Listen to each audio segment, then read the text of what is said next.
कमजोरी को ही ताकत बना लिया जाए तो जिंदगी की सारी परेशानी छुमंतर हो सकती है। कोरबा की टीचर मीनाक्षी रत्नपारखी भी कुछ ऐसा ही कर रही हैं। वो बोल सुन नहीं पाने और दृष्टिहीन बच्चों को पढ़ाकर उनके जीवन को संवारने का काम कर रही हैं। अपनी कमजोरी को ही ताकत बनाकर समाज में एक अद्भुत मिसाल पेश कर रही है। मीनाक्षी डॉक्टर राजेंद्र प्रसाद नगर की निवासी हैं और दिव्य ज्योति स्कूल में टीचर हैं। उन्हें बचपन से ही आंखों की समस्या थी, जिससे वह अक्षरों को पढ़ने में असमर्थ रहती थीं। इसके बावजूद उन्होंने अपने परिवार की मदद से बीकॉम की पढ़ाई पूरी की। ग्रेजुएशन के बाद उनका विवाह हुआ और वह कोरबा चली आईं। धीरे धीरे उनकी आंखों की रोशनी पूरी तरह से चली गई, लेकिन इस मुश्किल के बावजूद उन्होंने हार नहीं मानी।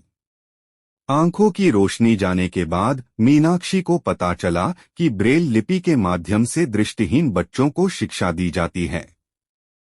उनकी इस दिशा में पढ़ाई करने की इच्छा को देखते हुए उनके पति मनोज रत्नपारखी ने भरपूर सपोर्ट किया। उन्होंने ब्रेल लिपि में शिक्षा ग्रहण की और पीएचडी की डिग्री भी हासिल की। इसके बाद मीनाक्षी ने दृष्टिहीन बच्चों को पढ़ाना शुरू किया और अपनी कमजोरी को हरा दिया। मीनाक्षी ने बताया कि आंखों से न देख पाने के कारण उन्हें काफी संघर्ष करना पड़ा, लेकिन शिक्षा की मदद से उन्होंने आत्मनिर्भर बनने का सपना साकार किया। आज वह अपने ज्ञान और मेहनत से न केवल खुद आत्मनिर्भर हैं, बल्कि गूंगे भरे और दृष्टिहीन बच्चों को भी आत्मनिर्भर बनने का मार्ग दिखा रही हैं। उनका मानना है कि शिक्षा ही वह साधन है जिससे इन बच्चों का भविष्य उज्ज्वल हो सकता है। वो चाहती हैं कि दृष्टिबाधित और मूक बधिर बच्चे पढ़ाई करके आत्मनिर्भर बने। उन्होंने कहा, इन बच्चों की जिंदगी में कई चुनौतियां होती हैं, लेकिन अगर उन्हें सही मार्गदर्शन मिले तो वो भी जीवन में बहुत कुछ हासिल कर सकते हैं। आज कई संस्थान हैं जहां दृष्टिबाधित और मूकबधिर बच्चे बेहतरीन काम कर रहे हैं, शिक्षित होकर आत्मनिर्भर बन रहे हैं। मीनाक्षी की यह कहानी एक शानदार उदाहरण है कि कठिनाइयों के बावजूद किस प्रकार शिक्षा और आत्मबल के जरिए सफलता हासिल की जा सकती है। मैं यहाँ पे दिव्यज्योति स्कूल है, स्पेशल स्कूल है डिंगापुर कोरबा में, यहाँ पे रामपुर में। वहाँ ब्लाइंड बच्चे हैं, वहाँ ब्लाइंड बच्चों को पढ़ाती हूँ मैं। ब्रेल लिपि से उन लोगों को पुस्तक में से पढ़ना सिखाती हूँ, लिपि में लिखना सिखाती हूँ। वैसे वो ब्लाइंड बच्चे लिखना और पढ़ना जान जाते हैं। क्योंकि मुझे पता नहीं था पहले कि ऐसे बच्चे पढ़ते हैं करके, क्योंकि मेरा पहले लो विज़न था, पर मैं कैसे भी करके कॉपी में बड़ा बड़ा करके लिख के पढ़ती थी। पर धीरे धीरे मेरा विज़न जाते गया और मेरा ग्रेजुएशन हुआ। उसके बाद मेरी शादी हो गई। उसके बाद मुझे पता नहीं चला कि ब्लाइंड बच्चे ऐसे पढ़ते हैं करके। फिर यहाँ पर मैं इनकी शादी के कम से कम 7-8 साल के बाद मुझे पता चला कि एक बार हम लोग कहीं जा रहे थे तो ये स्कूल के बारे में पता चला कि यहाँ पर स्कूल है एक करके।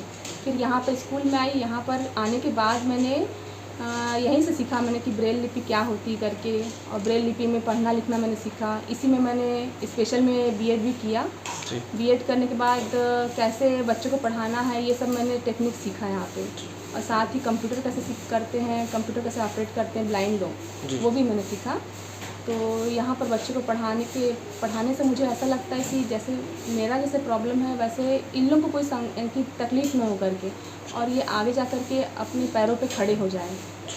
ये कहना, जहाँ पर भी, चाहे गांव हो चाहे शहर हो, जहाँ पर भी ऐसे बच्चे दिखते हैं ब्लाइंड बच्चे, किसी का लो विज़न रहता है, कम दिखने के बाद ही वो विज़न चला जाता है, तो कहीं पर भी किसी को भी ऐसा बच्चा मिलता है तो उनको बताया जाए कि ऐसे बच्चे भी पढ़ाई करते करके।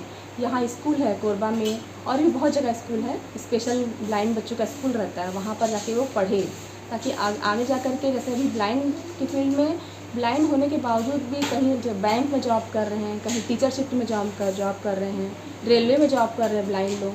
तो ये सब के बारे में जानकारी नहीं होने के कारण गांव वाले बच्चे या शहर वाले बच्चे जो ब्लाइंड होते हैं वो घर के घर में सीमित हो जाते हैं। तो मेरा ये कहना है कि सभी को, कभी भी किसी को दिखता है ऐसा बच्चा तो उनके पेरेंट्स को इसके बारे में जानकारी दे। मुझे पता था कि ऐसे ब्लाइंड पढ़ते हैं करके, शादी होने के बाद में ही मैंने यानी कि 7-8 साल के बाद मुझे पता चला यहाँ पे स्कूल है करके। उसके बाद मेरे हस्बैंड है वो मुझे बहुत यानी कि सपोर्ट करते हैं कि करो करके। उनके कारण ही मैंने स्पेशल बीएड किया और उनके यानी कि वो मेरा हर चीज़ में सपोर्ट करते हैं। यानी कि मैं बेंगलोर भी गई थी कंप्यूटर सीखने के लिए, तब भी वो बच्चे छोटे थे तब वो देखते थे बच्चों को और हमेशा बोलते थे कि नहीं जाओ पढ़ो करके। और अभी भी यहाँ मैं स्कूल में आती हूँ तो एक तो वही मेरे साथ है कि हमेशा वो रहते हैं कि मेरे को छोड़ने का काम, लाने का काम, और साथ में मेरे पेरेंट्स जो थे, मेरे मम्मी पापा लोग, वो लोग भी बहुत सपोर्ट करते थे कि मैं पढ़ूँ आगे चल के।